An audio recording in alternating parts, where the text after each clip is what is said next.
अगर भूख आपको लगी है तो खाना आपको पड़ेगा, अगर गोल आपने बनाया है तो जाना आपको पड़ेगा, अगर लक्ष्य आपने निर्धारित किए हैं तो उसको तोड़ना आपको पड़ेगा, अगर आपने सपने देखे हैं तो पूरा करने के लिए नींद भी आपको ही खराब करनी पड़ेगी।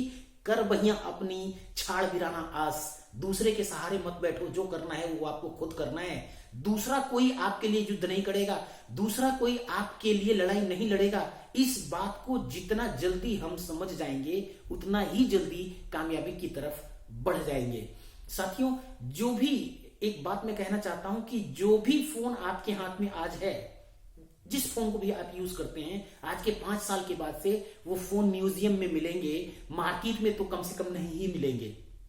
कारण कि कितनी स्पीड से हमारा समाज बदल रहा है, कितनी स्पीड से हम टेक्नोलॉजी को छोड़ और पकड़ रहे हैं।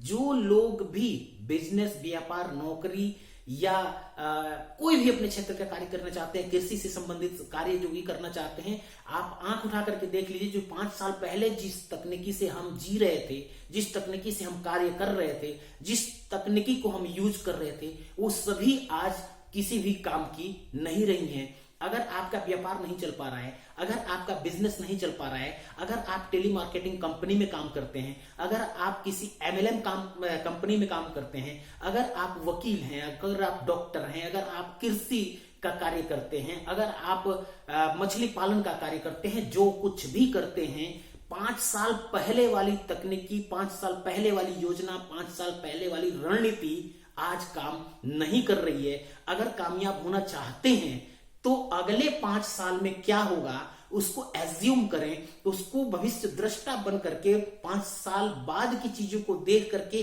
और आज योजना बनाएंगे तो यकीनन 5 साल बाद आप वहां पे होंगे। नहीं तो पीछे वाले 5 साल के अनुभव के आधार पे उसी तकनीकी को यूज करते हुए, उसी योजना को यूज करते हुए जो 5 साल पहले थी, आज अगर आप करना चाहते हैं तो इस दोनों के बीच में 10 साल का गैप है, 5 साल पीछे और 5 साल आगे। तो आप यकीन मानिए कि कभी भी आप अपने बनाए हुए लक्ष्य, अपने बनाए हुए गोल तक नहीं पहुंच पाएंगे। अगर आपको अपने गोल तक पहुंचना है 5 साल बाद, तो 5 साल बाद जो रणनीति होगी वो आज ही आपको इंप्लीमेंट करनी चाहिए। एक बात मैं और कहना चाहता हूं कि जिन लोगों ने, किसी भी क्षेत्र के जो लोग हैं, जिन लोगों ने भी उच्च मकाम को हासिल किया था, उनकी जो शुरुआत थी वो फेल से हुई। लेकिन जिस समय वो गिरे, जिस समय वो फेल हुए, जिस समय वो टूटे, उसके बाद उन्होंने क्या किया, उन्होंने बाउंस बैक कैसे किया, उन्होंने खुद को कैसे संभाला, वही कारण था। सिर्फ उतनी सी ही वजह से आज वो महानता को हासिल कर गए। वो चाहे आप नाम एबीसीडी किसी का भी रख लीजिए, बड़े से बड़े महान लोग जो हैं वो फेल हुए थे, टूटे थे, गिरे थे, लुट गए थे, मतलब वो हार गए थे, लेकिन अगले दिन फिर वो जो उठे और उन्होंने एक बात कही, एक बार और प्रयास करना चाहिए। एक बार और करने की वजह से वो बार बार सफल होते चले गए और आज हमारे बीच में वो लोग हमारे लिए प्रेरणा के स्रोत हैं। आप जब भी किसी से मिलें, जैसे कुछ लोग बिजनेस करते हैं और वो कह रहे हैं कि मेरा बिजनेस बढ़िया नहीं चल पा रहा है, उन लोगों के लिए एक उदाहरण स्वरूप एक छोटी सी कहानी बताता हूं। काल्पनिक है, इसको अपने जीवन से रिलेट करेंगे तो जरूर समझ में आएगा। चाहे वो पढ़ाने वाले व्यक्ति हैं, शिक्षक महोदय हैं, या वकील साहब हैं, या डॉक्टर साहब हैं, या कोई भी है, सभी लोगों के लिए काम के आने वाली चीज है। एक व्यक्ति, जो कुछ लोग मछली जो पकड़ते हैं ना, बड़े देशों में जाकर के मछली पकड़ना एक खेल है, तो मछली पकड़ने वाला एक व्यक्ति मछली पकड़ रहा था, तो मछली पकड़ने वाले व्यक्ति को जो पसंद था वो पास्ता था, तो पास्ता को कटिया में लगाता था, मछली पानी में डालता था, मछली नहीं पकड़ रही थी। उधर से एक सज्जन गुजरे, उन्होंने पूछा क्या कर रहे हो, तो बोला मछली पकड़ रहा हूं। तो बोला पकड़ ली, कोई मछली मिली? तो कहा नहीं मिली। तो कहा मिलेगी भी नहीं। पूछा क्यों? तो बोला कि ये जो दोपहर का समय है, इस समय मछली गहराई में चली जाती है, तो इस समय मछली नहीं मिलेगी। कहा ठीक है जी। वो चला गया। दूसरे दिन सवेरे 7 बजे आता है, फिर वही पास्ता कटिया लगा करके बैठा है।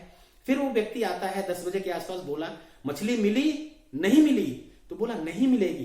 पूछा कि अब तो मैं सुबह 7 बजे आ गया था, अब तो मछली आनी चाहिए, ऊपर होगी। बोला कि इस समय तुम मछली को क्या खिला रहे हो, कटिया में क्या लगाया है? कांटे में क्या लगाया है? तो उसने कहा मुझे जो पसंद है, मुझे बहुत पसंद है पास्ता, इसलिए मैंने अपने लिए भी ले आया हूं और मछली के लिए भी पास्ता वो कटिया में लगा करके उसमें डालता है। बोला कि नहीं नहीं, जो तुम्हें पसंद है इसलिए मछली नहीं आएगी कि जो तुम्हें पसंद है खिला रहे वो खाएगी, नहीं, वो खिलाओ जो मछली को पसंद है। तो मछली को जो पसंद है वो जो लोग खिलाएंगे तो मछली फंसेगी। इसी तरह से आपके बिजनेस में आप वो परिवर्तन करते हैं जो आपको पसंद है, जबकि आपको वो परिवर्तन करना चाहिए जो समाज को, जो आपके ग्राहक को, जो आपके कस्टमर को अट्रैक्ट करता है, उसको पसंद हो। उसकी प्रॉब्लम को कैसे आप सॉल्व कर देते हैं, उसके जैसे कुछ लोगों का रेस्टोरेंट का बिजनेस है, तो आजकल जो रेस्टोरेंट में जो लोग आ रहे हैं कपल्स ज्यादा आते हैं, फैमिली वाले लोग तो आते ही आते हैं। तो क्या कपल्स के बैठने के लिए आपने अलग व्यवस्था किया है? चाहे वो नई शादीशुदा हो या कुछ लोग मित्र गर्लफ्रेंड बॉयफ्रेंड आकर के बैठते हैं, तो वहां पे फैमिलियर माहौल बनाने के लिए वो 5 साल पहले वाला रखेंगे तो नहीं चलेगा। आज के हिसाब से सोचते हुए आपको डेवलपमेंट करना चाहिए। अगर आप डॉक्टर साहब हैं तो उसी तरह से आपको हर चीज का अरेंजमेंट करना चाहिए, जिससे कि आपके आने वाले ग्राहक, आपके जो कस्टमर हैं, उन लोगों को वो चीजें मिल जाएं जो उनकी नीड है, जो उनकी पसंद की है।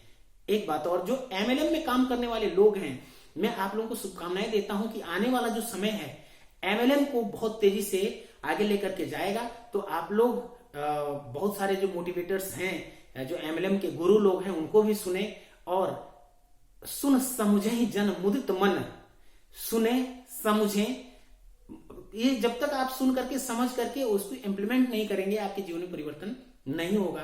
तो आप सभी लोग किसी भी क्षेत्र में हो, रियल एस्टेट के काम करने वाले लोग हों, उनको भी चाहिए कि पेशेंस के साथ समय को समझते हुए, समय की गति को समझते हुए और इस काम को करें, जिससे कि आपको लाभ मिले और समाज को फायदा हो। लेकिन करना आपको ही होगा।